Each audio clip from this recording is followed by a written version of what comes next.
It's Ryan again at Dark Winter Moon Boston, and this week I wanted to talk to you about the magical uses and connections with water. And so I decided to deck out the walls and get a little gussied up.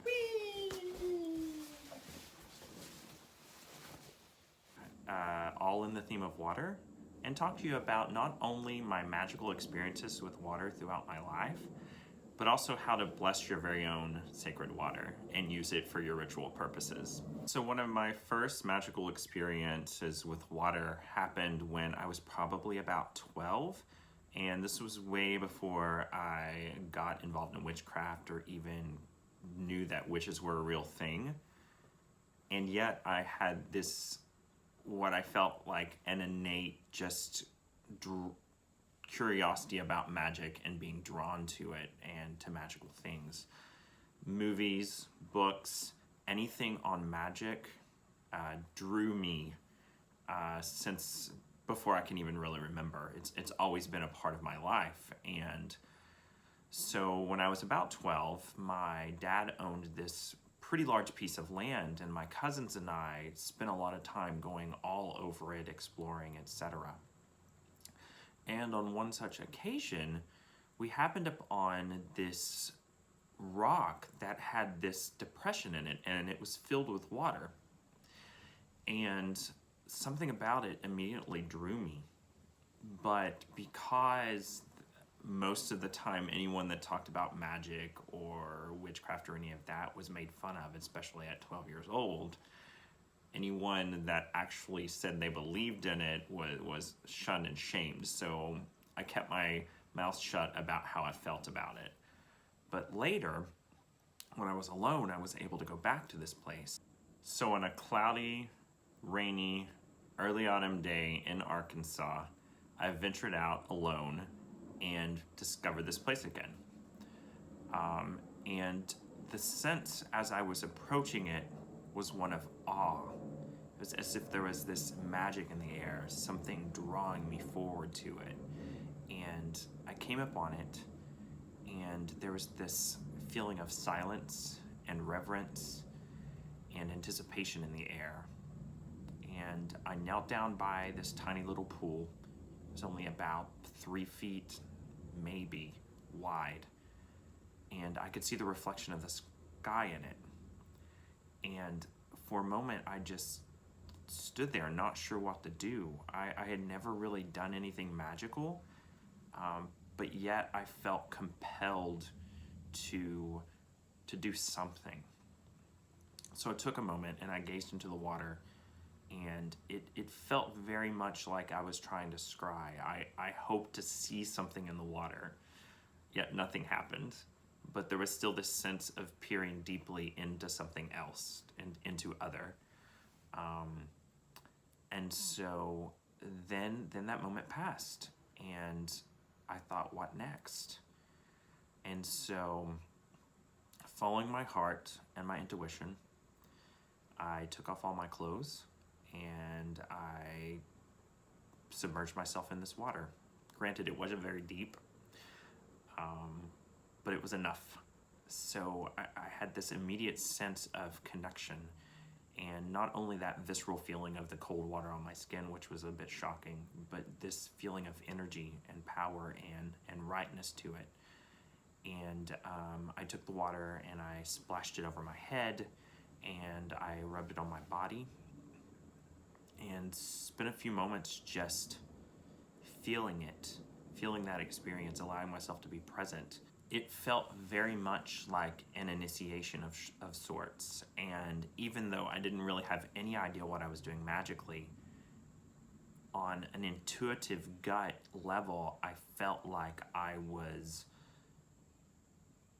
attaching myself to something. I felt like I was connecting to something greater than myself.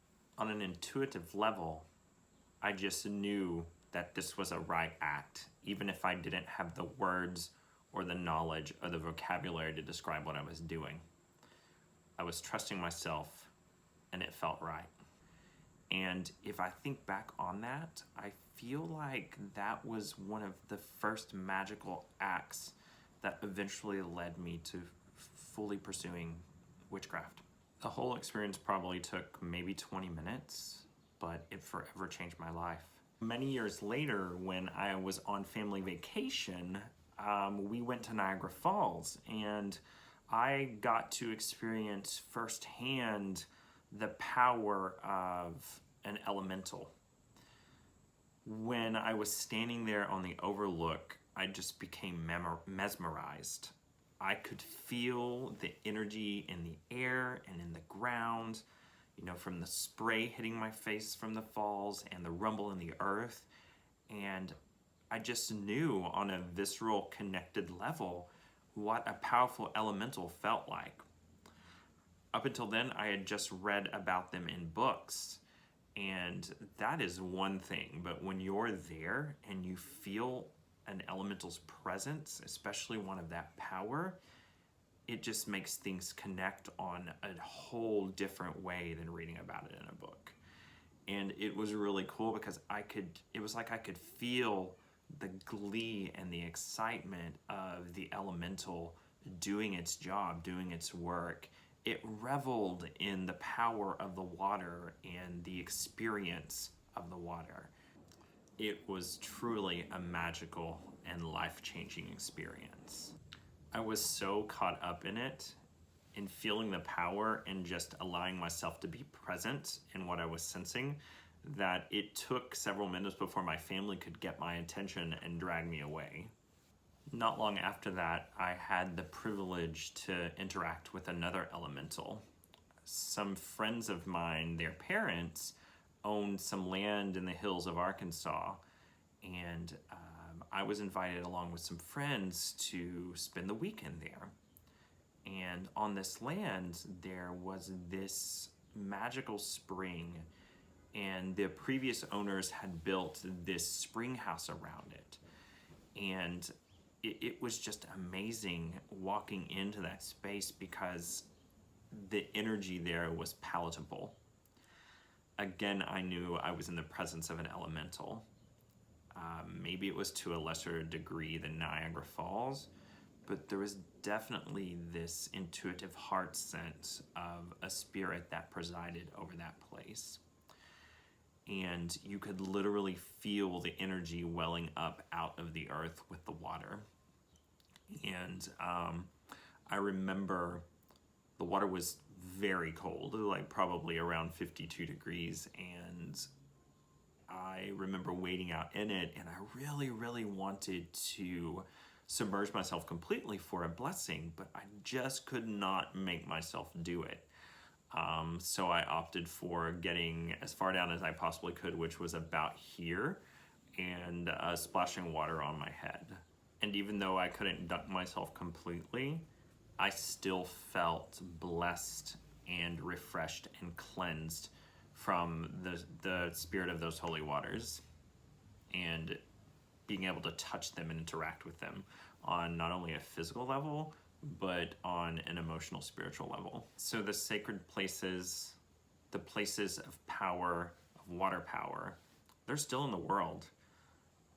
I would guess that most of you wouldn't have to look very far to find them. The key is trusting yourself and following the clues, the breadcrumbs that are strewn before you. I would be willing to bet that there's a special water place that comes to mind immediately that you've found a connection with. And so if you have the need to refresh yourself, to cleanse yourself, to reset, all you have to do is find that special place and touch it. Be present with it. Open your heart and feel it, and allow it to feel you and experience you and commune with you, and you will be refreshed and cleansed and transformed. But what if you cannot do that? What if you don't have a place in mind, or you don't have a way to get to it? Especially now during the pandemic that's still going on, it may be difficult to find that outdoor sacred spring or body of water or experience that will allow you to interact with the element of water in its natural environment. What do you do instead? Now I would like to show you how to bless your own sacred water and in effect create your own sacred spring. So the ingredients that you will need for this are very simple. Obviously, water, salt. I have pink Himalayan, but that's by no means necessary. That's really all you need. I like to use my athame for this, but you can actually use your finger if you need to. And I also am choosing some essential oil. That's also not necessary. I've chosen lavender for this. Lavender is a really great base oil for lots of cleansings. It's pretty versatile in that way. And I'm not only going to show you how to cleanse and purify the water and charge it for magical cleansing and purposes, but I'm also going to show you how I am going to cleanse my pentacle. It's in need of some cleansing. So how about we get started? So the first thing we're going to do is cleanse the salt, or charge it for cleansing the water. So I like, if I'm using an essential oil, like I said, essential oils are not necessary, you can go without them, but if I'm using one, I try to place 3 drops of the oil at hand into the salt. As most of us know, 3 is a sacred and magical number in many religions, and it's no different in witchcraft. And once I have the essential oil in there, I like to mix it up a little bit, kind of distribute the oil evenly throughout the salt. Then we want to charge it. And to do that, I like to use my athame. And so the incantation I like to use is thus. So I place my athame into the salt so that I'm making contact. And I imagine energy flowing from the earth and from the sky into me and down through my arms and through the athame. And as I make a clockwise motion in the salt, I pour that energy into the salt while saying, by the power of the moon that rules all season tides, I charge this salt for the cleansing and purification of all. So mote it be. Sometimes you can even use your fingers and charge it even more, or you can use just your fingers like I said. An athame is not necessary. You can also use a wand.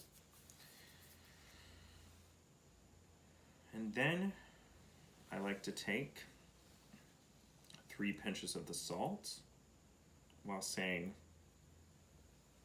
by this creature of salt and by the power of the moon that rules all season tides, I charge and purify this water for the purification of all and for my intended purpose.